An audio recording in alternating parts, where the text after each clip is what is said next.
Good morning student, we will discuss chapter 2, revision of chapter 2 in this lecture. This is linear equation of one variable. So what do you mean by linear equation of one variable and two variable? देखो linear equation दो type की होती है, two variable भी होती है, one variable भी होती है, three variable भी हो सकता है. बट अपने सिलेबस में वन वेरिएबल गिवन है. मैंने लीनियर इक्वेशन के बारे में इंट्रोडक्शन में आपको बता दिया था कि what are the linear equation.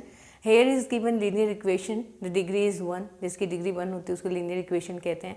But in case there are two variable और हमें जो करना है वो क्या करना है, वन वेरिएबल.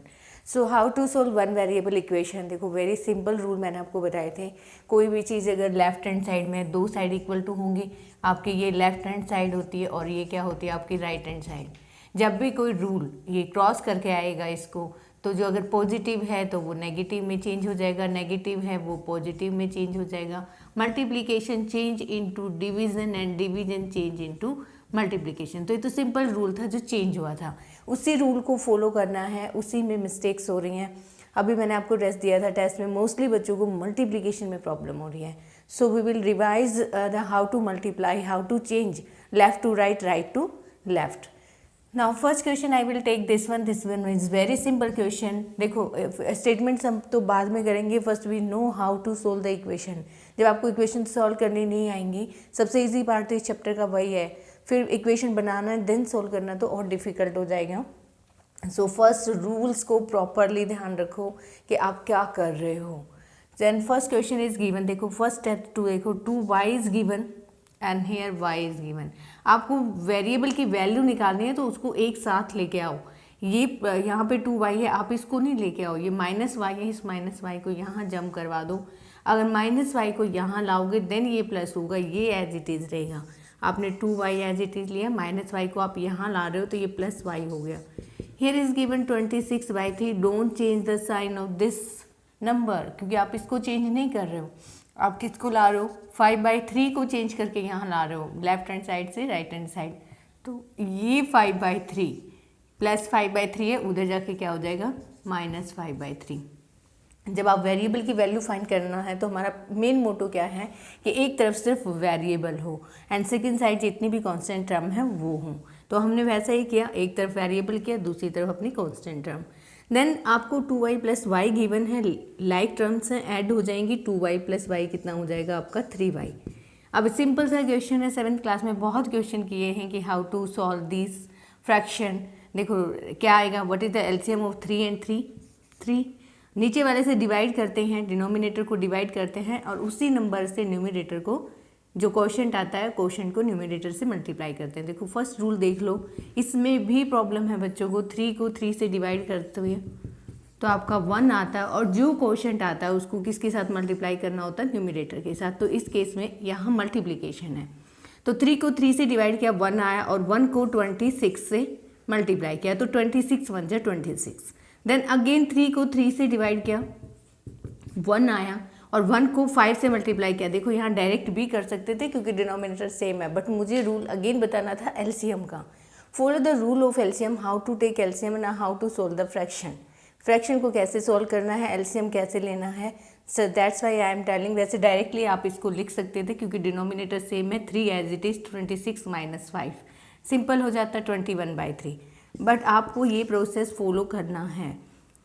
26 में से 5 गए, कितना आ गया 21. 21/3 देखो 3 से ये कैंसिल हो जाएगा, रिड्यूस कर दो 7 आ गया. This is 3y = 7 and what is the value of y, y = 7/3.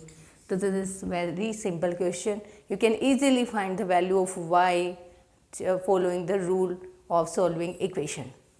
एक नेक्स्ट क्वेश्चन मैंने आपको एग्जाम में दिया था और मैंने हर बच्चे का एक ही आंसर दिया था कि this is not defined, not defined. So I will give the explanation कि which question is not defined. देखो इस क्वेश्चन को जब आप सॉल्व करते हो तो फर्स्ट मेथड क्या है, आप x को एक तरफ करो.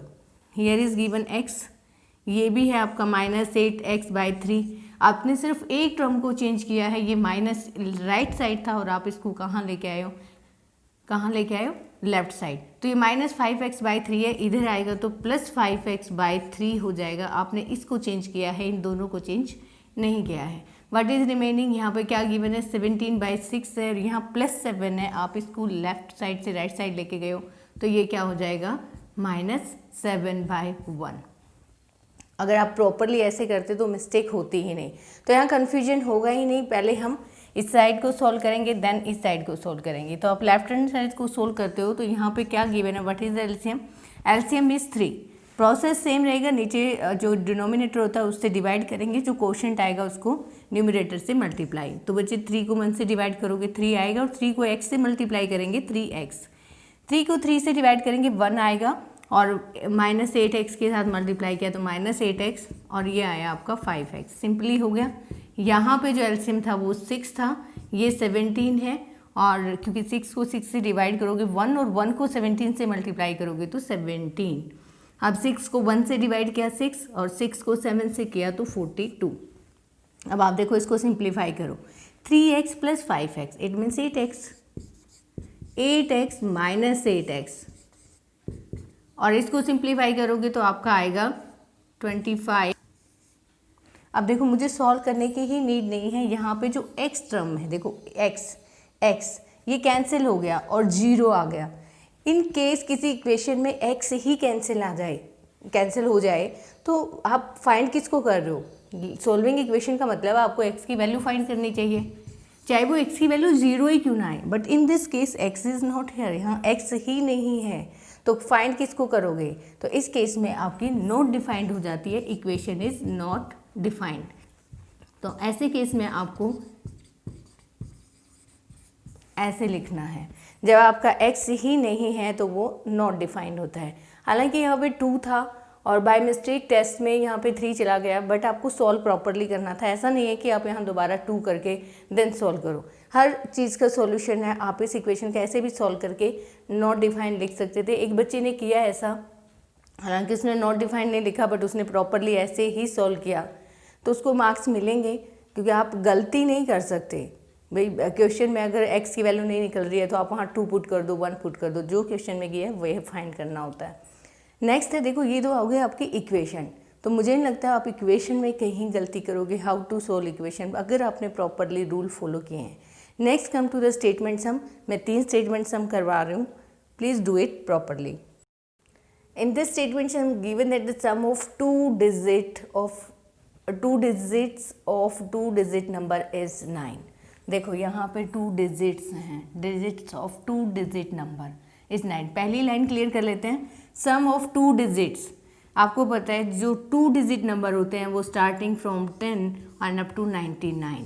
अब ये कौन से नंबर की बात कर रहा है, क्योंकि 10 to 99 के बीच में बहुत सारे नंबर आते हैं, 11, 12, 13, 14। तो इसमें डिजिट्स कौन से हैं? देखो ये बात हुई ना डिजिट्स की, इसमें डिजिट्स ये हैं 1 और 0, इसमें डिजिट हैं 9 और 9। अब ये कह रहा है कि ये है डिजिट्स, और 10 क्या है आपका, ये आपके डिजिट्स हैं, और ये आपका डिजिट नंबर है। This is 2 digit number. तो पहला कन्फ्यूजन तो बच्चों को यही होता है कि ये पूछ क्या रहा है। तो पहली बात क्लियर हो गई, ये डिजिट है और ये 2 डिजिट नंबर है। तो ये पहले क्या कह रहा है कि sum of 2 digits of 2 digit number is 9। देखो 2 डिजिट का सम, इन दोनों का सम 2 डिजिट नंबर में 9 है। इसका मतलब जैसे आप कहो कि 18 लिखा आपने, तो 1 + 8 का जो सम है वो क्या है, 9 है। ज़रूरी नहीं ना 118 ही हो, और कोई नंबर भी तो हो सकता है, 45 हो सकता है। 45 का सम भी क्या है, 9 है। 33 और लिखो 6, 36, 3 + 6 का भी 9 है। तो ऐसे तो बहुत सारे नंबर है, इस कंडीशन को सेटिस्फाई करने वाला कौन सा नंबर है? तो इन दिस केस पहली लाइन क्लियर करो।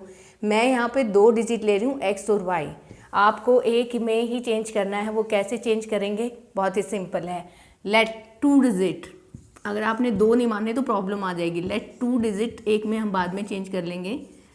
2 डिजिट हमने क्या मान लिए, x एंड y। एजम्पशन अपना ये है कि हमने x और y 2 डिजिट माने। अब ये कह रहा है सम मतलब प्लस, इन दोनों का सम इज 9। क्या है, 9। अब आपके गिवन है कि एक ही वेरिएबल होना चाहिए, तो अब एक वेरिएबल यहाँ से आप हटा सकते हो, चाहे आप x को हटा लो चाहे आप y को हटा लो। अगर आपको x चाहिए तो y को उधर ले जाओ, ये 9 - x हो जाएगा। अब मुझे ये बताओ कि x 9 माइनस वाई हो जाएगा। x की जगह आप क्या लिख सकते हो, x की जगह मैं लिख सकती हूँ ना 9 माइनस वाई, और दूसरा डिजिट आपका क्या हो गया y, मतलब एक ही वेरिएबल में दोनों डिजिट आ गए अब आपके। पहली line clear, sum of two digit of two digit number is 9, sum of two digit is 9। तो x की वैल्यू मैंने 9 की टर्म्स में निकाली क्योंकि मेरे एक ही वेरिएबल की इक्वेशन है। आ गया दोनों से क्लियर, 9 माइनस वाई और y अब हमारे पास 2 डिजिट हैं। अब how to make 2 digit number, आपको पता है कि अगर 2 डिजिट नंबर बताया जाए, 2 डिजिट नंबर, 2 डिजिट नंबर की फॉर्म क्या होती है, जैसे आपने नंबर लिखा 21, एक डिजिट ये है और एक ये है, how to write like this, आप 1 को ऐसे लिखोगे 1 और 10 इंटू 2, यही होगा 2 डिजिट नंबर। आप इसको खाली 2 तो नहीं लिख सकते, दिस इज 20 को क्या लिखोगे 10 into 2, this is expanded form, आपको पता है। अगर मैं इस नंबर को इस फॉर्म में लिखना चाहूँ तो ये क्या होगा आपका 10x प्लस वाई, तो ये क्या बन गया आपका, क्योंकि हमने एक वेरिएबल क्या लिया है, एक x लिया है 1 डिजिट, एंड सेकंड हमने क्या लिया है y लिया है, तो ये क्या होगा आपका 10x प्लस वाई, तो इसको क्या कहेंगे हम 2 डिजिट नंबर। तो first you will write 2 digit number क्या होगा आपका 10x plus Y. Now put the value. अब देखो एक चीज़ और कर लो, इंटरचेंज वर्ड आएगा यहाँ पे, when we interchange the digit. Interchange का मतलब क्या है, y को x बनाना होता है और x को क्या बनाना होता है y। तो मैंने इंटर, ये तो आपका ओरिजिनल नंबर हो गया, तो आप यहाँ पे लिख लो original 2 digit number, and after interchanging, after interchange the digit,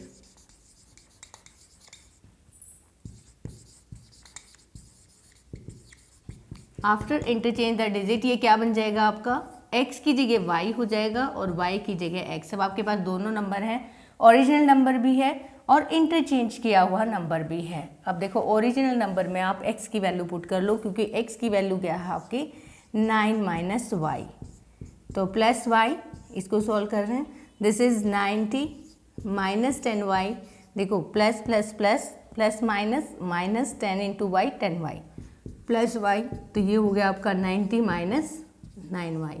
तो ये कौन सा नंबर है आपका ओरिजिनल नंबर। अब किसको चेंज करो, इंटरचेंज वाले को। इंटरचेंज में क्या गिवन है आपको 10y प्लस x, तो दिस इज 10y और x को क्या लिखोगे आप, what is x 9 minus Y, तो 10y minus Y 9y plus 9। तब आपके पास दोनों नंबर आ गए, ये आपका ओरिजिनल नंबर है और ये आपका इंटरचेंज किया हुआ नंबर है। तो how to make 2 digit number, how to make interchange, after interchange the digit and no original. There is given statement, in the given statement, when we interchange the digit, it is found that the resulting number, जब आपने interchange किया जो आपका number आया is greater than original number by 27, वो original number से 27 ज़्यादा है। तो आपने इंटरचेंज किया तो 90 माइनस 9y, ओरिजिनल नंबर क्या है आपका 9y, 27 ज़्यादा है, 27 मोर 9y प्लस 9। अब आप इसको सिंप्लीफाई कर लो, आप इसको सिंप्लीफाई करोगे क्या आएगा, देखो ये माइनस 9y है, ये प्लस 9y है, इधर आके क्या हो जाएगा माइनस हो जाएगा, ये 9 प्लस 27, ये प्लस 90 है, उधर जाके क्या हो जाएगा माइनस। देखो मैं y को इधर लेके आई हूँ, 90 को वहाँ भेजा है, माइनस 9y क्या हो गया आपका 18y हो गया। आप देखो इसमें से इसको सब्ट्रैक्ट करोगे तो आपका माइनस 54 आएगा, 27 जैसे आप करो। अब यहाँ से माइनस से अब y की वैल्यू फाइंड करनी है, तो y की वैल्यू क्या आएगी आपकी minus 54 divided by minus 18, cut करोगे 3 आ जाएगा, तो y की वैल्यू क्या आ गई आपकी 3। अब आपने y की वैल्यू 3 फाइंड की, what is the value of x की जो वैल्यू आएगी वो क्या आएगी आपकी 9 माइनस 3 6, तो आपने x और y दोनों फाइंड कर लिए। How to make 2 digit number, इसने नंबर ही पूछा है, नंबर क्या है आपके, देखो 3 और 6 अगर 2 डिजिट हैं तो जो नंबर बनेंगे अपने original number 36, and after interchanging 3 की जगह 6 और 6 की जगह 3।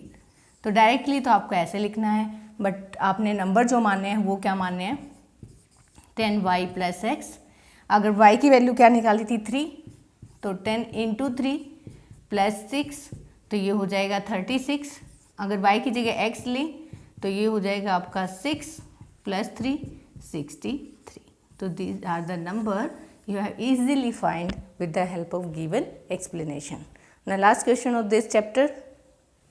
This question given that the denominator of rational number is greater than the numerator by 8. पहले तो रैशनल नंबर देख लो, आपके जो रैशनल नंबर होते हैं p/q फॉर्म में होते हैं, आपने फर्स्ट चैप्टर में पढ़ा है, तो इसका मतलब वो इस फॉर्म में होंगे x/y फॉर्म में, एंड y ≠ 0। तो ये आपकी स्टेटमेंट है रैशनल नंबर की, बट ये कहता है जो डिनोमिनेटर है रैशनल नंबर का वो ग्रेटर देन न्यूमरेटर बाय 8। अगर मैं न्यूमरेटर को x एज्यूम करती हूँ तो मेरा जो y होगा वो क्या हो जाएगा, x + 8, क्योंकि ये कह रहा है कि it is greater than numerator by 8। Greater का मतलब 8 उससे ज़्यादा है। तो what is your rational number? तो पहले आप क्या करोगे, let numerator is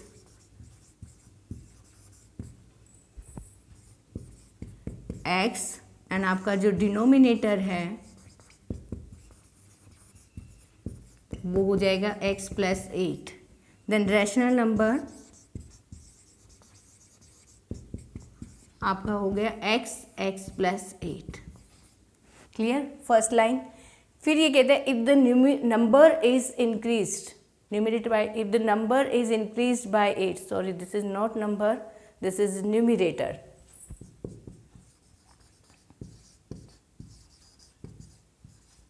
Numerator is increased by 17 and denominator decreased by 1। ये कहता है अगर न्यूमरेटर में हम अकॉर्डिंग टू क्वेश्चन क्या कह रहे हैं, अगर न्यूमरेटर में हम 17 ऐड कर दें और डिनोमिनेटर में से 1 माइनस कर दें, कुछ नहीं, जो इसने बोला हमने वही राइट किया है। Numerator increased by 17 and denominator decreased by 1। The number obtained is 3/2। Obtain मतलब equal to 3/2। This is your statement. ये जो कह रहा है आपको वो यही है।